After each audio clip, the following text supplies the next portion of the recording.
புத்தகம் 2 உலகப் பயணியின் புத்தகம். காண்டோ 11 பெரிய மனதின் ராஜ்யங்கள் மற்றும் கடவுள்கள் பக்கம் 270. கண்ணுக்குத் தெரியாத மனநிலைகளின் குழப்பத்திலிருந்து விதியின் கால்குலசை பெற்றேன். உலகளாவிய அறிவின் பிரகாசமான பெருமையில் மனதின் அறிவு சர்வவல்லமையுள்ளவரின் சக்தியை முந்தியது. நித்தியத்தின் இறக்கைகள் கொண்ட கழுகு வலிமை அவர்களின் தடம் புரண்ட பேரரசில் ஆச்சரியப்பட்டது. சிந்தனையின் கட்டளைக்கு கீழ்ப்படிய அவர்களின் கயிர்களில் இருந்து குனிந்தது. ஒவ்வொரு மர்மமான கடவுளும் வடிவத்தை வெளிப்படுத்த வேண்டிய கட்டாயம் ஏற்பட்டது. இயற்கையின் விளையாட்டில் அவரது நிலையான நகர்வுகளை ஒதுக்கினார். ஒரு சதுரங்க வீரரின் செய்கையில் ஜிக்சாக் செய்யப்பட்டது.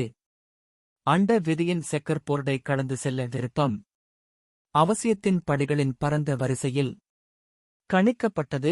கடவுளின் ஒவ்வொரு செயலும் சிந்தனையும் அதன் மதிப்புகள் கணக்காளர் மனத்தால் எடை போடப்பட்டன. அவரது கணிதமயமாக்கப்பட்ட சர்வ வல்லமையில் சரிபார்க்கப்பட்டது. அதிசயத்தின் தெய்வீக அம்சத்தை இழந்தது மற்றும் ஒரு அண்டத் தொகையில் ஒரு உருவமாக இருந்தது. வலிமைமிக்க தாயின் விருப்பங்கள் மற்றும் மின்னல் மனநிலைகள் அவளுடைய அனைத்து ஞானமும் இல்லாத ஆளுமையிலிருந்து எழுந்தன. அவளுடைய இனிமையான மற்றும் உணர்ச்சிமிக்க மார்பகத்தின் சுதந்திரத்தில் அவர்களின் ஆச்சரியத்தை கொள்ளையடித்து ஒரு காரணம் மற்றும் குறிக்கோளுடன் சங்கிலியால் பிணைக்கப்பட்டன. வெண்கலச் சிலை ஒன்று அவளது மறைபொருளான வடிவத்தை மாற்றியது. அது பிரபஞ்ச பிரமாண்டங்களின் இயக்கங்களை படம் பிடித்தது. ஒரு சிறந்த முகத்தின் துல்லியமான ஓவியத்தில் அவளுடைய கண் இமைகளின் கனவு அச்சு மறந்துவிட்டது. அவற்றின் வளைவில் முடிவெளியின் கனவுகளைச் சுமந்து அவளுடைய கண்களின் கவர்ச்சிகரமான அற்புதத்தை இழந்தது. அவளுடைய பரந்த கடல் இதயத்தின் அலை அலையான துடிப்புகள் அவை ஒழுங்குபடுத்தப்பட்ட துடிப்புகளின் தேற்றத்துடன் பிணைக்கப்பட்டன. அவளிடமிருந்து அவள் மறைத்திருந்த அவளுடைய ஆழமான வடிவமைப்புகள் வளைந்தன. அவர்களின் ஒப்புதல் வாக்குமூலத்தில் தன்னை வெளிப்படுத்தின. உலகங்களின் பிறப்பு மற்றும் இறப்புக்கு அவர்கள் ஒரு தேதியை நிர்ணயித்தனர். முடிவெளியின் விட்டம் வரையப்பட்டது. காணப்படாத உயரங்களின் தொலைதூர வளைவை அளந்தனர் மற்றும் குட்டையான பார்வையற்ற ஆழங்களைக் காட்சிப்படுத்தினர். எல்லா நேரங்களிலும் அது இருக்க முடியும் என்று தெரியும் வரை. புத்தகம் 2 உலகப் பயணியின் புத்தகம்.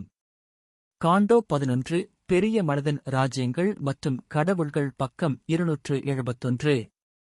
அனைத்தும் எண், பெயர் மற்றும் வடிவத்தால் கட்டாயப்படுத்தப்பட்டன.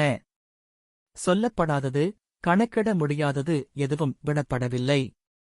ஆனாலும் அவர்களின் ஞானம் ஒரு வெற்று வட்டத்தில் சூழப்பட்டிருந்தது. அவர்கள் கண்டுபிடித்து வைத்திருக்கக்கூடிய உண்மைகள், ஆனால் ஒரே உண்மை அல்ல. உயர்ந்தது அவர்களுக்கு தெரியாதது. அதிகமாக அறிந்ததன் மூலம் அவர்கள் அறியப்பட வேண்டிய முழுமையையும் தவறவிட்டனர்.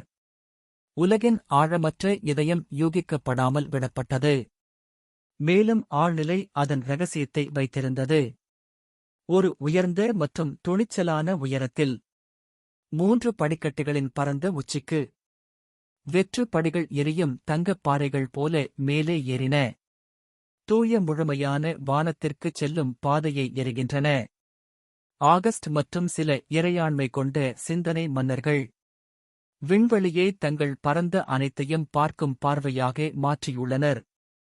காலத்தின் மகத்தான வேலையை ஆய்வு செய்தல், அனைத்தையும் உள்ளடக்கிய நனவின் அகலம். ஆதரிக்கப்பட்டது ஒரு அமைதியான அரவணைப்பில் இருப்பது.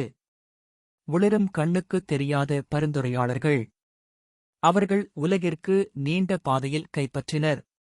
படைப்பாளரின் கட்டாயங்கள் சுயத்தை அறியாத பூமியால் நனவான சொர்க்கத்தால் கீழ்ப்படிந்தனர். அவர்களின் எண்ணங்கள் அதன் பரந்த கட்டுப்பாட்டில் பங்காளிகள்.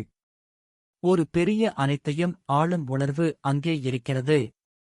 மேலும் மனம் அறியாமல் உயர்ந்த சக்திக்கு சேவை செய்கிறது. அது ஒரு சேனல், அனைத்திற்கும் ஆதாரம் அல்ல. பிரபஞ்சம் காலத்தில் தற்செயலானது அல்ல. ஒவ்வொரு வாய்ப்பு நாடகத்திலும் ஒரு அர்த்தம் உள்ளது. விதியின் ஒவ்வொரு முகத்திலும் ஒரு சுதந்திரம் உள்ளது. ஒரு ஞானம் மர்மமான உலகத்தை அறிந்து வழிநடத்துகிறது. ஒரு உண்மை பார்வை அதன் இருப்புகளையும் நிகழ்வுகளையும் வடிவமைக்கிறது. படைப்பின் உயரங்களில் சுயமாகப் பிறந்த ஒரு சொல். தற்காலிக கோளங்களில் நித்தியத்தின் குரல்.